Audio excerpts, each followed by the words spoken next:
Pak Nur, seorang lelaki parubaya dari kota Blitar. Meski beliau hanya bekerja sebagai seorang kuli bangunan, akan tetapi Pak Nur punya 30 rumah kontrakan loh. Jadi pengen mandi saya ini Pak Nur. Nah, subhanallah, kuasa alam semesta ini ngasih Pak Nur air nggak jauh-jauh dari tempat kerjaannya nih teman-teman. Nah tuh, seger banget nih. Nggak perlu pakai alkon, nggak perlu pakai sumur-sumuran, airnya mengalir langsung teman-teman. Nah tuh. Nah.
Pak Nur, aneh tapi nyata Pak Nur.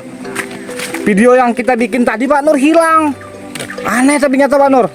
Kan tadi ada videonya, hampir 11 menit.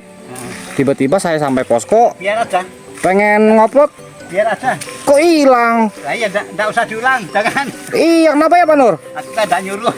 Iya, aneh tapi nyata Pak Nur. Dan makanya, Waduh, kata saya ini, makanya. kok bisa hilang ya? Nah, iya, enggak apa-apa biar ya. Heeh. Tapi tetap aja kita usahakan Pak Nur ya. Enggak usah. Biar aja, udah apa tuh Pak? Enggih. Orang tahu aja itu kok. Aneh ya, kenapa ya Pak Nur? Disiar-siarakan. Jadi kayak kejadian kemarin juga saya di daerah Jawa Tengah itu Pak Nur pernah bikin video itu, tapi saya tuh kemarin tuh sama Surya Lau itu bercerita tentang pengalaman sakralnya lah sama Kanjeng Ratu Kidul. Iya, iya. Nah itu kami kan subuh tuh nggak tidur, dari malam sampai subuh nggak tidur, cuma berdua. Nah guru saya itu Kang Tro itu atau Kang Surya Lau itu dia mengungkapkan lah cerita perjalanan spiritualnya Pak Nur. Nah, tentang yang beliau ketemu Hanoman apa segala macam tuh. Langsung di video itu, langsung masukkan. Kon? Langsung pas cerita langsung dimasukkan. Iya, bikin gitu kan. Terus tuh, nah saya tayangkan di YouTube itu. Rencana itu kan tayangkan, saya edit apa segala macam di hadapan beliau juga.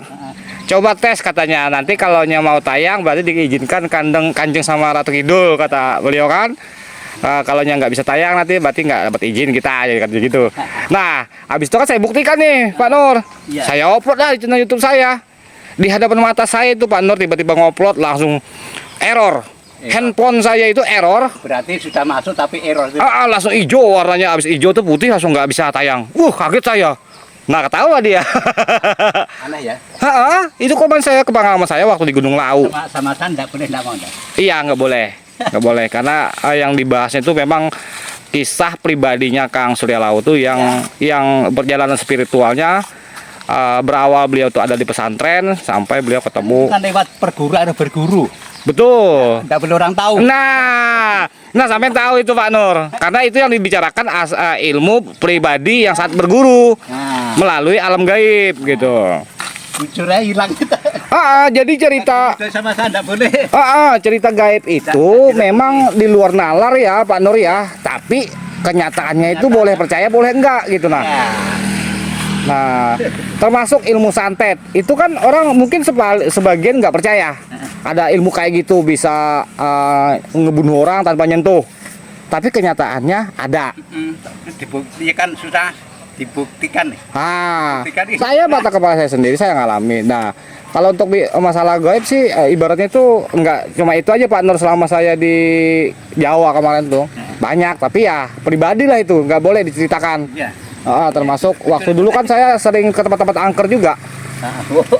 Iya. Kebetulan di tanah Jawa itu ya ibaratnya kan memang banyak orang-orang spiritual yang Ya. ngelakoni hal seperti itu. Kan dulu banyak wali itu bang. Wali-wali kan yang berkaitan dengan perjalanan spiritual Pak Nur ya. Iya. Nggih.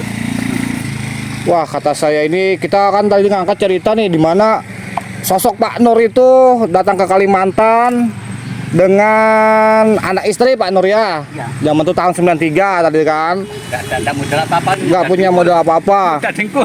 Iya. Yakin. Nggih. Di mana Pak Nur tadi ibaratnya tuh awal kerjanya bukan tidak langsung nukang ya Pak Nur. Nggak. Tapi nyari rumput dulu. Iya, nyari rumput. Nyari rumput. Habis itu ikut kerja bangunan. Iya. Hasilnya sedikit demi sedikit dikumpulkan sampai bisa bangun rumah 30 rumah sewaan. Satu sewaannya tadi berapa kata Pak Nur? 400-300 ya? 400. 300. Nah, kali 30 per bulan. Jadi jangan anggap remeh penampilan seseorang, keadaan seseorang. Kadang kesalahan kita itu mudah meremehkan orang lain. Nah, orang lain terlihat sederhana, diremehkan, dianggap ya nggak memiliki apa-apa. Ternyata lebih hebat dari kita. Ya apapun aja kan nggak boleh mereka. Enggak. Tapi satu yang bisa kita petik itu dari perjalanan Pak Nur itu kegigihan di mana Pak Nur meskipun beliau kerja sebagai kuli bangunan, beliau tetap istiqomah menabung dan hasilnya dari kerjaan itu dibelikan tanah ya Pak Nur ya. Ya tanah. Tanahnya ukurannya berapa Pak Nur? 15 15 kali 55 meter. Zaman itu harga berapa Pak Nur? Harga 1.500. Seapa Pak Nur? Semeter. Semeter? Iya. Tahun berapa Pak Nur? Tahun 94 lah. Tahun 94 itu harga tanah masih 1.500 semeternya. Iya. Berarti kalau 50 meter kurang lebih berarti berapa ya? 10 meter 15.000. Itu pokoknya itu sama yang punya yang jual tanah tukar sepeda dapat 2. Sepeda motor. Ya, yang baik. Oh, tukar sama sepeda kemarin. Iya, yang jual untuk tukar sepeda. Oh, yang jual tanah sama itu uangnya belikan sepeda motor 2 ya. Dapat 2. Berarti zaman itu ada nggak sampai 1,5 juta itu Pak Nur? Nggak sampai ya? Nggak sampai. Tanah yang seukuran itu. Nggak sampai kayak. Itu di samping mana kemarin? Kompi. Kompi. Sampai Oh. ke lapangan komputer, hadapan gang kekerapatnya itu. Enggak. Jadi selama 10 tahun ya Pak Nur ya ngebangun tuh ya? Lebih 10 tahun. Enggak. Nah teman-teman, jadi beliau itu 10 tahun mengumpulkan sedikit demi sedikit hasil dari kerja bangunan beliau sampai terbangun rumah sewaan sebanyak 30 pintu nih. Nah jadi untuk sewaannya itu satu pintu ada yang 300, ada yang 400 Pak Nur ya? Ya. Dan alhamdulillah Pak Nur sekarang lumayan lah untuk ibaratnya untuk hari-hari cukup aja Pak Nur ya. Dari rumah sewaan itu Pak Nur ya. Alhamdulillah. Ini Pak Indronya lagi di Banjarmasin Pak Nur. Ya dia datang nunggu. Nggih. Berarti sampai habis tengah hari lanjut kerja Kak Pak Nur? Kadang nunggu Pak Indro. Kan Oh. gobel pasar di mana nanti tuh. Oh berarti besok lanjut ya? Lah iya kan nunggu nyambung perahu-perahu juga itu. Oh nggih Pak Nur nih Pak Nur. Itu aja. Nggih. Itu anak sampeannya? Ya. Nggih. Ya wes Pak Nur, mudah-mudahan sampean sehat. Berkah selalu rezekinya sekeluarga Pak Nur. Sampai Nggih. kita diberkahi panjang umur. Amin. Artinya dari perjalanan kisah Pak Nur ini bisa membawa motivasi dan semangat buat rekan-rekan, termasuk saya Pak Nur yang belum punya rumah. Sampai yang tua aja punya rumah 30 sewaan. Masa yang muda nggak punya? Ya kan Pak Nur? Ya. Bahkan titipan. Oh titipannya Pak Nur ya? Subhanallah. Pak Nur nggak ngakui rumahnya itu, artinya itu titipan kata Pak Nur, bukan milik Pak Nur. Padahal secara manusiawi, secara lahiriah kita lihat itu hartanya Pak Nur, hasil kerja Pak Nur, titik peluhnya Pak Nur yang dikumpulkan sampai akhirnya Nggak dibawa juga. luar biasa. Ini Pak Nur tadi lagi bangun safety tank nih.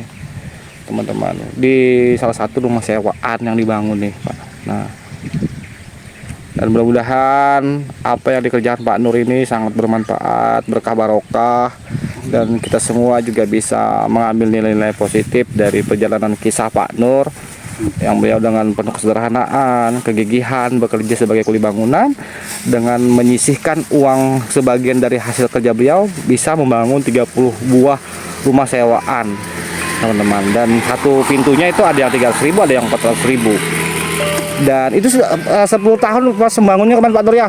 Iya. 10 tahun. Itu 10 tahun lah. Oh, Sampai lunas kurang lebih itu. 10 tahun, geng. Ini rumahnya di samping Kompis itu, teman-teman. Nanti kapan-kapan kita main-main.